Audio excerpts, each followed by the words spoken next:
Hello everyone, and welcome to the 53rd episode in our AI and You podcast series. Today is Tuesday, April 13th, 2021, and I'm your host, Vicar Saidi. I'm a computer scientist and engineer, a lecturer and a consultant. I'm also the author of several books. My most recent book is about artificial intelligence and is titled The Genome Affair. The Genome Affair is a speculative work.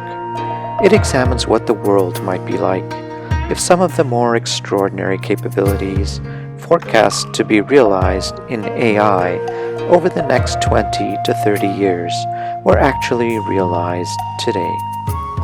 Given the growing list of frightening existential threats humankind now faces, the book pays particular attention to the impact AI is expected to have on world affairs. The book is available in ebook format for those who prefer to read on a digital device, but it's also available in a high-quality paperback edition. The Genome Affair is available on Amazon, so I hope you'll take the time to read it and to leave a review. Amazon book reviews are very helpful for writers. I'm very interested in how science and technology influence world affairs and the big questions facing humankind. Studying at the confluence of the great disciplines of human history, political science and thought, international affairs, science and technology offers a deep understanding and pedagogically important lessons of how advances in human endeavor have influenced and impacted civilization. I'm available to give talks on artificial intelligence and its related technologies, and on the impact AI is expected to have or is already having on our world. If you'd like to get in touch with me to arrange a web-based event or consulting meeting with your company or organization, you can find my contact info in the podcast notes below. Please make sure to subscribe to my channel, like this video, and share it with others if you find the content valuable. Thank you. And now, on to today's podcast. In our last podcast, episode 52, I spoke about the impact AI will have on healthcare in the future and whether it will be more equitable. In today's podcast, episode 53, I'll talk about the ethical dilemma involved in the development of AI-enabled facial recognition software. Let's get started. For some time now, the West has been shocked by a steady stream of news reports detailing the incarceration of some 1.5 million Uyghur and other Turkic people from Xinjiang province in northwest China. In light of historical events in Europe during the mid-20th century, news of the fate of so many Uyghur people has been viewed with alarm and disbelief across the West and has formally been labeled as an act of genocide by governments in several leading Western capitals, including Washington. But what has not been understood by most is the technology that has enabled the Chinese state to identify and track the Uyghur people. It is facial recognition software enabled by artificial intelligence that can uniquely identify Uyghur faces amongst all others. Today, many in the Western scientific community involved in the development of surveillance technologies, such as AI-enabled facial recognition, are concerned that some of their colleagues have been working to develop these incontrovertibly dangerous machine learning algorithms in an unregulated and unethical manner.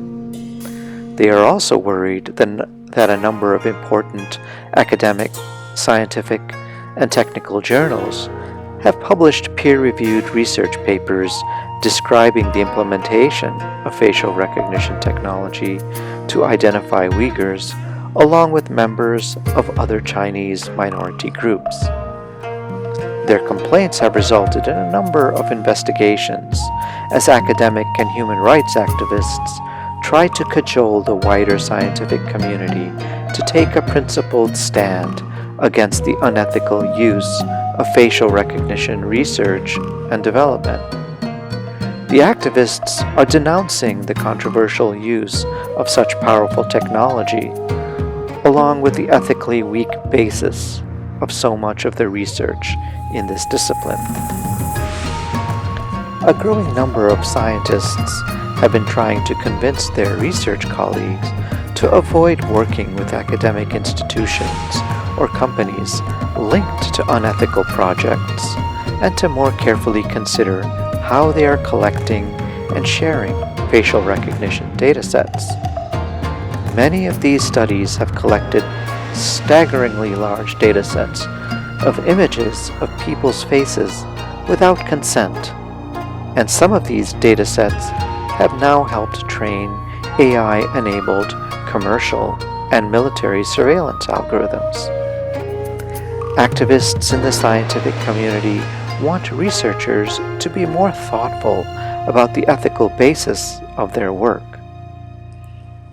Some progress is being made as a few academic conferences and a number of journals are increasing scrutiny of the studies they publish, while some in the facial recognition technology community have begun to believe that it's just too difficult to do ethically acceptable work in this field at all.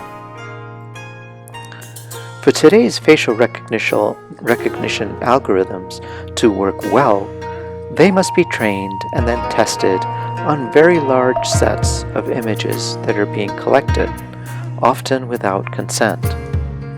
In 2015, scientists at Stanford University published a set of 12,000 images captured from a webcam in a San Francisco cafe. In 2016, researchers at Duke University released more than 2 million photos of students walking on the university campus. But the largest datasets of images have been collected online. In 2016, facial recognition researchers at the University of Washington in Seattle uploaded a database called Megaface, which contained over 3 million photos collected from the image-sharing site Flickr. While research scientists at Microsoft Research published the world's largest dataset, MS Celeb, consisting of 10 million images of about 100,000 unique individuals from across society, including photos of leading academics, journalists, and performers that they'd scraped from the internet. These datasets have since been used to test and improve various surveillance products, including military surveillance systems in China. We now realize that many of the photos people unwittingly post online are eventually used as training data for AI-enabled surveillance systems. Some of these datasets have now been removed from the internet, but not before they have served their often nefarious purpose. Other large online image collections, such as the one from Microsoft, continue to be circulated amongst researchers who continue to cite them in their research, and even to upload them, or some version of them. The researchers occasionally stipulate that these datasets should be used only for the purposes of scientific research. However, once these datasets have been widely distributed, it is no longer possible to prevent for-profit enterprises for acquiring them for commercial use. It is not yet clear whether scientists in Europe can collect photos of people's faces for biometric research without explicit consent. The EU's General Data Protection Regulation does not provide any legal basis for researchers to do this, but there hasn't been any official EU guidance on how to interpret GDPR regarding this issue, and it has yet to be tested in courts. In the United States, Some states say it is illegal for commercial enterprises to use a person's biometric data without their consent. Illinois has gone further and said that individuals are allowed to sue in these cases. As a result, several firms have been hit with class action lawsuits. Last year, Facebook agreed to pay $650 million to settle a class action lawsuit in Illinois over a private collection of photos that it improperly used for facial recognition. The New York company Clearview AI scraped 3 billion online photos for its facial recognition system and has now also been sued for violating Illinois law in several pending cases. Amazon, Google, IBM, and Microsoft have also been sued in Illinois for using a data set of nearly 1 million online photos released by IBM in 2019.